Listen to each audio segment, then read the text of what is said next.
This video is sponsored by Saley. Get affordable internet connection wherever you travel without roaming fees. Get an exclusive 15% discount on Saley plans through the link in the description and use code WONDER15 at checkout.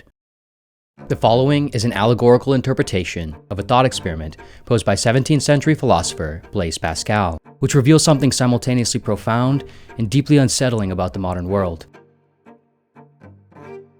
Every week, a man goes to a race course to gamble on horse racing. His hope is to eventually win a large enough sum of money that will change his life. After years and years of this, without having achieved anything near his goal, the man has now become a regular at the course, known by all the aristocrats, merchants, stewards, bookmakers, and so on, who frequent or work the course. One aristocrat in particular, who regularly visits the race course out of a love for the art of horse racing, often observes the gambling man's constant and obsessive betting. He watches him lose over and over, only occasionally winning. He watches him thrash with agitation as the horse races take place. One day, the aristocrat approaches the gambling man. "How much money are you hoping to ultimately win?" he asks. "What would satisfy you?" The gambling man pauses for a moment, confused. Then he murmurs the number to the aristocrat. Says the aristocrat.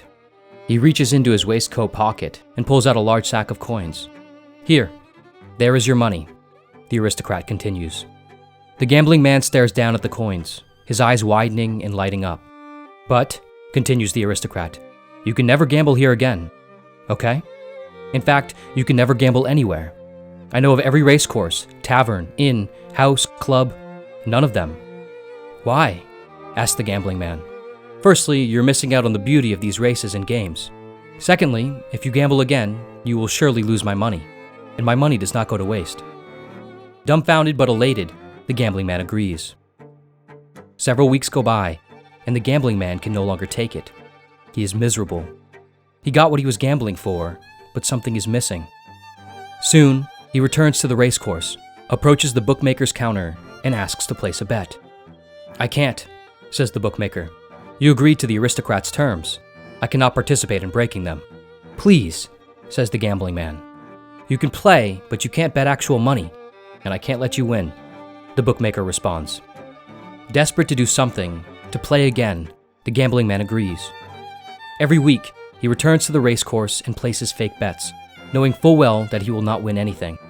He watches the horses whip by on the course and feels nothing. There's no hope, no uncertainty. On the verge of complete and utter despair, the gambling man decides he must undo what he's done. He returns to the aristocrat. "Here," says the gambling man. "What is this?" asks the aristocrat. "It's the money I still have. Nearly all of it you gave me. I don't agree to the terms anymore. I'm going to gamble again." "Why? Isn't this money what you were after?" "I guess not," says the gambling man.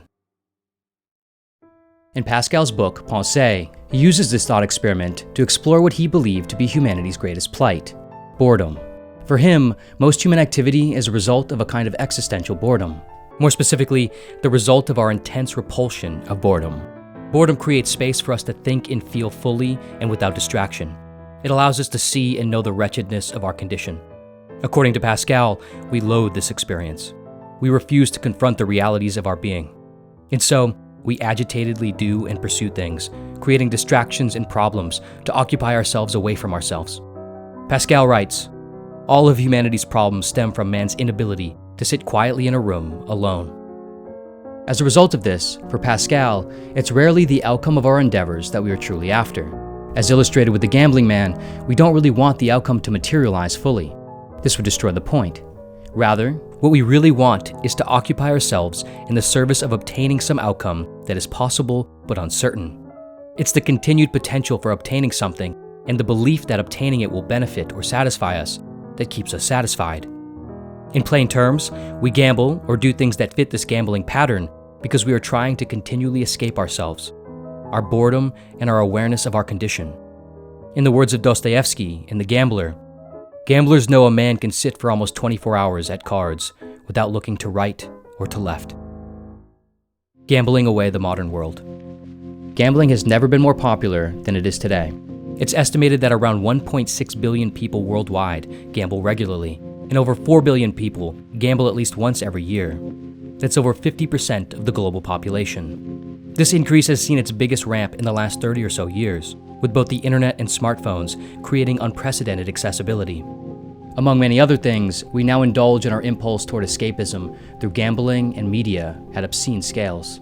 More than just the increase in popularity of traditional gambling, like casino games, sports betting, and so on, as a culture, we've also recently begun to make gambling markets out of everything. On what are known as prediction market platforms, you can gamble on essentially anything that is uncertain in the world. Will Jesus Christ return by 2027? You can bet on it.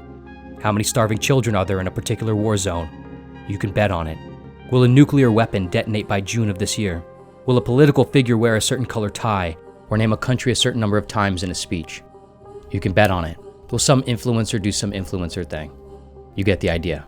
Interestingly, prediction markets actually originated for utilitarian purposes.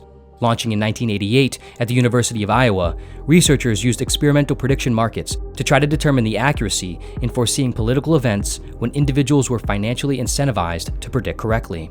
The goal was essentially to determine what we could learn about the world when we let people bet on things, when human predictions are decoupled from biased desires or preferences for the outcome. The study did in fact find that these markets often do produce more accurate predictions than traditional methods. However, what we also learned since then is, if you let people bet on things, they'll bet on everything. The nihilism loop. What does it suggest about humanity's current relationship with itself when, despite the vast increase in the availability of interests, knowledge, things to do, and places to explore, we have dramatically increased the amount of gambling we do on trivial games and bets? Of course, gambling can be fun for fun's sake.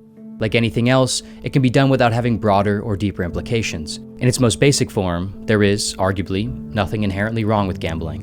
In fact, one could easily argue that nearly everything we do in life is a kind of gamble. But it is perhaps emblematic of something deeper when the level of habitual, trivial, casino-like gambling rises to the immense cultural scales we are currently seeing. There seems to be a kind of negativistic feedback loop fueled by our unaddressed existential boredom that is further facilitated and augmented by modern technology. This loop works as follows. To avoid the discomfort of boredom, we engage in activities and endeavors. We direct our attention away from ourselves and toward things as a misguided attempt to resolve our condition externally. When these things inevitably do not resolve the underlying tension and disquiet that we are trying to escape, we become bored and agitated again. Still unwilling to face boredom head-on, we create new things and technologies and start the loop over, trying to find more forms of distraction. Over time, these distractions seem to become increasingly trivial and mundane, as the looping, gyrating nature of the phenomenon seems to whittle down our activities to increasing meaninglessness. We become more and more numb as both our tolerance to distraction and sensitivity to boredom increase. What we seem to have arrived at is a place of such cultural numbness that, rather than reconcile our relationship with ourselves and the events of the world, we have turned everything into a kind of game or spectacle. This phenomenon, exemplified by prediction markets, the proliferation of gambling, as well as things like the commodification and spectacularization of the news and media, creates a dynamic where we can engage with the world. We can know and see what happens, but we don't have to really hold any feelings about it, at least not deeply and not for very long. It's merely a bet, a clip, or a headline that we can scroll past or quickly move on from. Author and theorist Neil Postman writes in Amusing Ourselves to Death, "When a population becomes distracted by trivia, when cultural life is redefined as a perpetual round of entertainments, when serious public conversations becomes a form of baby talk, when, in short, a people become an audience and their public business a vaudeville act, then a nation finds itself at risk. Culture death is a clear possibility." Financial nihilism. There's also an obvious economic component to our increasing cultural nihilism and gambling proclivities, a kind of financial nihilism. In many countries today, wealth inequality is at or near all-time historic highs. We've all heard the numbers. The top 10% of Americans own about 70% of the nation's wealth, and the top 1% own roughly 30%. This wealth disparity, combined with the rising prices for basic goods and a seemingly perpetual sense of job, technological, and global uncertainty, can cause individuals to easily and understandably feel as though they've been left out from a shared sense of growth and opportunity. When individuals feel disconnected from the cultural narrative and system they're a part of, they naturally stop believing in it, at least not fully. One sees it as something unworthy of investing much time, effort, and sincerity into, and instead, everything is perceived through a kind of cynicism or ironic detachment. If it seems as unlikely to grow within a system as it is to beat the odds in a random chance bet, what is likely to emerge at scale? What else is there to do but bet on Jesus and war? To hope that the chaotic arbitrariness that seems to have conspired against you might randomly pluck you back up, out from the margins, and bring you into something. Something is always missing.